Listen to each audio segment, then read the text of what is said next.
What do you think about this season in general, without actually diving into the episode specifically? What do you think? What's the vibe you get? Diverse. You know, in initially when you came up with this thing that we're going to start the first ever Muslim podcast. Yes, it is. Um, the first ever established Muslim podcast. Let's keep it that name. Um, but yeah, it isn't just that. It's way beyond that. It's, as you said, that you did the whole Harry Potter thing and all of the fictional books and all of that. For a person traditionally who is Muslim and from our descent, our area, whatever you are doing right now is haram. Simple as that. You know, as soon as you speak about Harry Potter, you are you know. So it's good that we're fighting against that, breaking the status quo a little bit, just bending a little bit. So that's a good thing. Diversity is how I would sum up this season if I would have in a word. I think you nailed it on the head. And one of my intentions with the whole podcast was to show that we do, as Muslims, we do more than just fasting in Ramadan or praying 5 times a day. We're not saying that's not part of our religion. It's definitely a big part of our religion.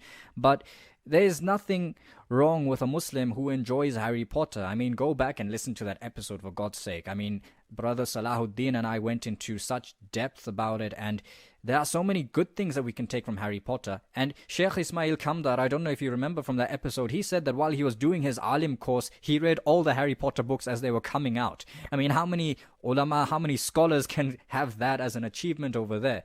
But yeah, I mean, it's really interesting. So yeah, diverse is the right word. I also want to break stereotypes. I have been getting, though, some what do you call, some snippets of constructive feedback from some brothers who have called me up and said, look, we appreciate what you're doing, but why don't you also talk about other aspects that are more traditional? For example, what happens to the soul after death and so on and so forth. And I've got something to say about that, but what's your take, Ashmat, Uh, on those kind of topics? Dear brothers, whoever saying these things, why don't you say something about that? You know, we all have equal access to the internet these days. You have the phone, maybe even better than ours. This is the second time we're recording this podcast because of technical difficulties. I'm sure you won't be facing those issues. Please do that yourself, right? With respect. Wow, yeah, yeah. So, I mean, okay, that's your way of approaching it. I was going to say that, look, all of that is in its place.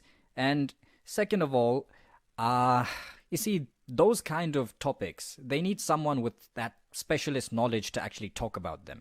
Now, I have read up a lot on Islamic topics and all those kind of things, but I'm not a scholar by any chance. I am not the scholar when we have the scholar and the student in the title of this podcast.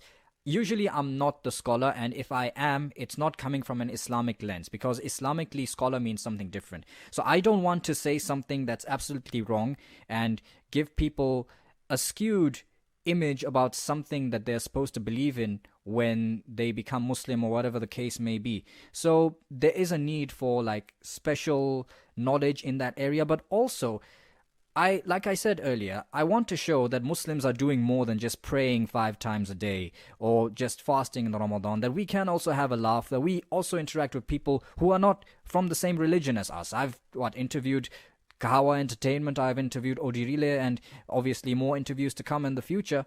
And I'm not going to discriminate on the basis of someone's religion about what we're going to talk about. And obviously, everyone would have said something that I don't agree with personally from a religious standpoint or whatever the standpoint may be. But why do we need to restrict ourselves when we're looking for wisdom? Wisdom is the lost property of the believer. That's the hadith, the saying of the Prophet Muhammad, peace be upon him. So if we're just going to skew our discussions, we're just going to have this echo chamber, this bubble, we're not going to be able to unearth wisdom the way it's supposed to be unearthed. That's also one of the rationales I had when actually starting this podcast. So yes, I think diversity is the word that hit the nail on the head, and definitely we'll be seeing how we can even expand as time goes on.